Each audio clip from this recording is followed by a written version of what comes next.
रब अगे झुक, रब अगे झुक, सजदे पै के अखां चों आंसू बहा।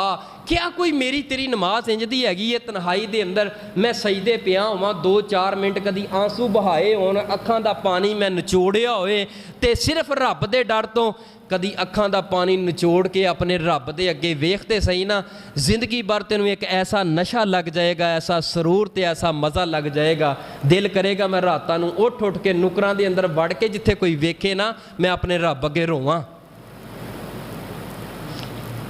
रोन की जाच सीखो, रब अगे रोन की जाच सीखो।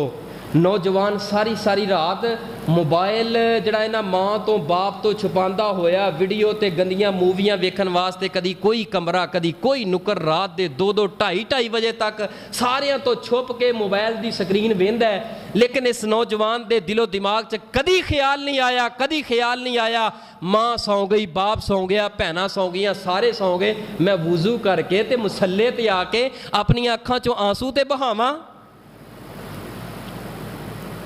फिर कहते मुंडा सुकदा जांदा, मुंडा माड़ा हुंदा जांदा, मुंडा माड़ा हुंदा जांदा। मुंडा उत्थों कित्थों मोटा होवे जो 2-2 बजे तक रात है मोबाइल की लहनत के अंदर इन्ना बड़े रहना, इन्ना बड़े रहना।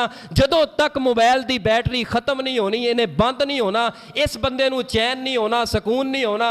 यकीन जानो वो वालिदैन दे कोलों पुछो जिन्हां दियां औलादां मोबाइल के नशे अंदर इन्नियां गर्क हो गईयां, उन्हां नूं की पता कि सजदियां दा मज़ा की है। उन्होंने ये पता है कि इंडिया का मैच इन्ने वजे लगना है, तो ये ना वेखिया तो मेरी रोटी हजम नहीं होनी। उन्होंने सजदियां दे नशियां दा की पता है, सजदियां दे सकून दा की पता है। जिन्हों पता है भी इन्ने वजे ड्रामा होना है, ड्रामा वेखना है तो मैनू चैन आना है तो रोटी हजम होनी है। जिहड़ा ड्रामा जिहड़ा फिल्मां दे अंदर दिन रात वड़े है, मोबाइल दियां गंदियां ऐपां दे अंदर दिन रात वड़ वड़ के गर्क होया पिया है। मेरे भाइयों दी जिंदगी अंदर तब्दीली नहीं आ सकती।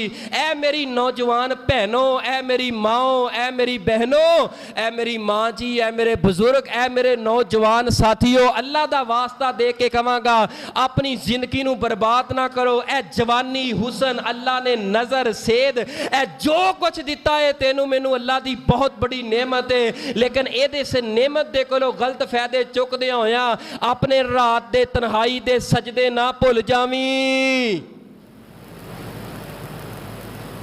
चला मोबाइल, कोई मना नहीं, चला मोबाइल जरूर चला, लेकिन एक लिमिट के अंदर रह के चला, कोई हर्ज नहीं। इशा की नमाज पढ़, नमाज तो बाद भी अगर तेरा नहीं दिल करता 10 मिनट 20 मिनट चला लै, 15 मिनट चला लै, लेकिन नुकरा अंदर